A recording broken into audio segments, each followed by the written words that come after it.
व्यवहार के ऊपर निर्भर करता है। ठीक है। और आध्यात्मिकता यानी अध्ययन आपका संपूर्ण है, आप हर स्किल के बारे में है और सही ढंग से आप पढ़ रहे हैं। तो आप टीचिंग के बारे में पढ़ रहे हैं, एनटीटी कर रहे हैं, टीचर ट्रेनिंग कर रहे हैं। यदि सपोज डेट आपकी जॉब नहीं लगी तो क्या आपका डिग्री बेकार चला जाएगा? यदि आपको इसका ज्ञान होगा तो आप फिर आप अपना स्कूल वगैरह या कोचिंग वगैरह कुछ भी खोल के पढ़ा सकते हैं, या कहीं प्राइवेट स्कूल में भी आप जाकर पढ़ा सकते हैं। गवर्नमेंट स्कूल में नहीं लगा तो आप प्राइवेट स्कूल में भी पढ़ा सकते हैं। यानी आपके पास नॉलेज रहेगा तभी तो। और जो व्यक्ति घर सोया हुआ है, आप पढ़ रहे हैं और व्यक्ति सुन भी रहे हैं, जो घर सोया हुआ है और वह नहीं पढ़ेंगे तो उनके पास क्या विकास होगा? वहाँ तो मस्तिष्क में सिर्फ यही सोचे कि हम एनटीटी कर रहे हैं, हमको टीचर बनना है, टीचर बन जाएंगे, डिग्री मिलेगा, टीचर बन जाएंगे। तो टीचर कैसे बन पाइएगा जब आपको यदि उस ढंग का एग्जाम कहीं फेस करना होगा, उसमें आप पास नहीं हो पाइएगा। यही एनटीटी है, इसमें नहीं मेहनत कीजिएगा, नहीं पास हो पाइएगा। तो हो पाएगा? नहीं हो पाएगा। और ओनली फॉर आपके पास नॉलेज की कमी होगी तो जिस स्किल में है सोचे कि हम इसी में कर ले, नहीं हुआ तो प्राइवेट स्कूल में कैसे जाएंगे पढ़ाने? प्राइवेट स्कूल में तो बहुत सारे बच्चे तेज होते हैं, ये होता है वो होता है, तो आपके पास खुद कॉन्फिडेंस नहीं है क्योंकि आपने पढ़ा ही नहीं। पढ़िएगा तभी तो कॉन्फिडेंस होगा। तो यह चीज हो जाता है मस्तिष्क के विकास के में यही कहें। उसके बाद इनका कहना है कि चरित्र निर्माण की जो शिक्षा से मानव व्यवहार का शोधन होता है। चरित्र निर्माण से मानव व्यवहार का जो शोधन होते हैं, शोध होता है, यह सभी लोग जानते हैं अच्छे से। उसके बाद क्या है? बालकों का चरित्र यदि अच्छा होगा तो वो राष्ट्र बालकों का चरित्र यदि अच्छा होगा तो राष्ट्र के अधिक रक्षा एवं सेवा करेगा। तो वो तो चरित्र पर निर्भर करता ही। हम चरित्र के बारे में आपको इसके पहले भी बहुत अच्छा टॉपिक बताए हुए थे। ठीक है। आप अच्छा काम कीजिएगा तो राष्ट्र का विकास होगा ही, आप गलत काम कीजिएगा राष्ट्र का विकास नहीं होगा।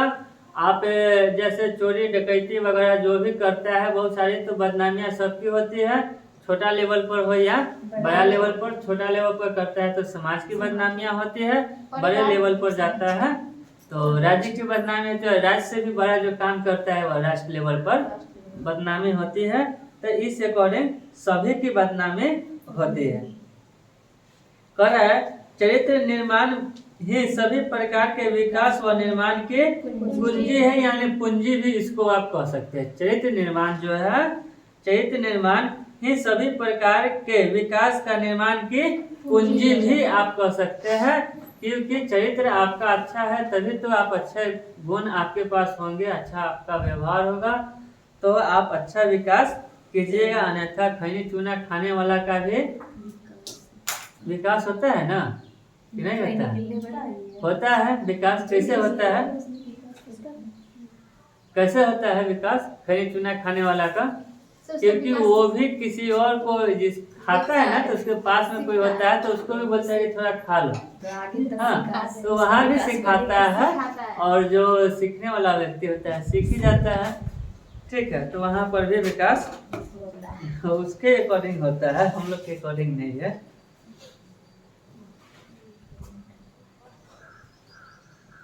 उसके बाद हम लोग देखेंगे टी रेमंड के अनुसार है कि शिक्षा का कर्तव्य शरीर को स्वस्थ, ज्ञान को पूर्ण और भावना को शिष्ट बनाना नहीं है, वरन चरित्र को शक्तिशाली और पवित्र बनाना है। देखिए शिक्षा का जो कर्तव्य होता है, शिक्षा का बारे में यह बता रहा है टी रेमंड के अनुसार है कि शिक्षा का कर्तव्य शरीर को स्वस्थ, ज्ञान को पूर्ण और भावना को शिष्ट बनाना नहीं है, वरन चरित्र को शक्तिशाली और पवित्र बनाना है। यह तो सभी लोग परफेक्ट जानते हैं, इसलिए इसको बताना विशेष नहीं है। उसमें धार्मिकता और उसमें क्या है? धार्मिकता तथा आध्यात्मिक मूल्यों का समावेश नहीं है, चरित्र में बता रहा है। और हर्बर्ट ने चरित्र निर्माण तथा नैतिक विकास को शिक्षा का सर्वोत्तम उद्देश्य माना है। हर्बर्ट ने क्या माना है चरित्र निर्माण को? शिक्षा का उत्तम उद्देश्य माना है।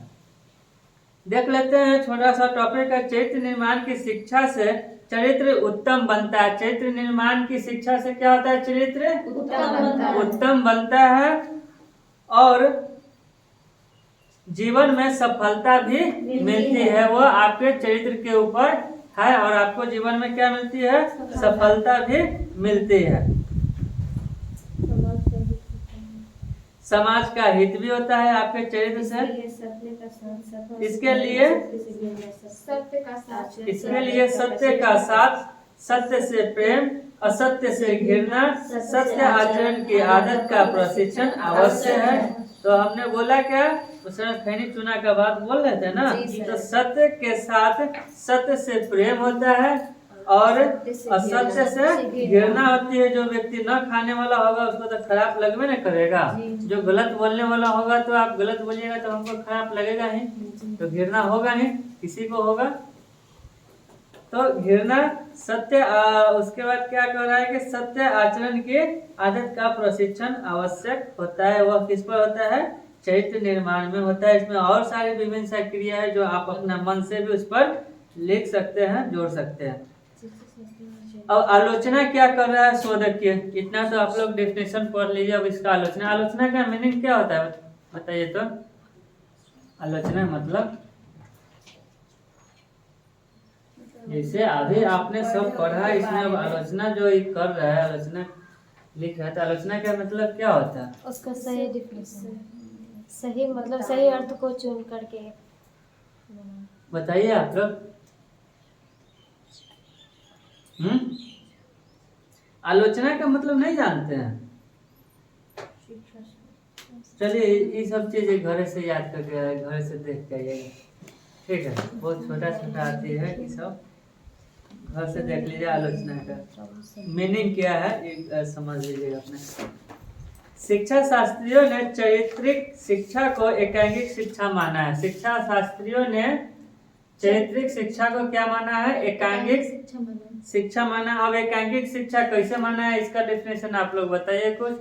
चरित्र का जो होता है तो हर व्यक्ति का अपना अपना चरित्र होता है ना, किसी समूह का चरित्र तो नहीं होता है। हाँ, अब जहाँ 10 व्यक्ति का समूह है, 200 इसने आदमी है तो उसका एक ग्रुप हो गया ना।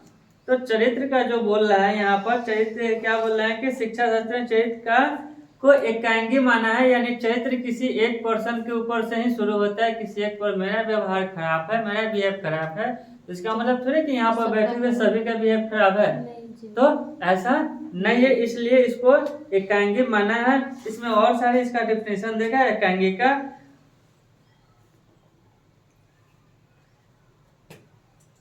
उनका विचार है कि चरित्र शिक्षा पर ही बल देने से शिक्षा के अन्य उद्देश्य पिछड़ जाते हैं और उनका विकास नहीं हो पाता है। तथ्य यह भी है। देखिए ये कहना इनका है, मगर आपको यदि सिर्फ चरित्र के बारे में ही आपको खाली बताया जाए तो शिक्षा का और क्षेत्र जो क्या है वो पिछड़ जाएगा ना। अब बहुत सारे बच्चे होते हैं जो बदमाश भी होते हैं, भी पढ़ने में भी अच्छे होते हैं,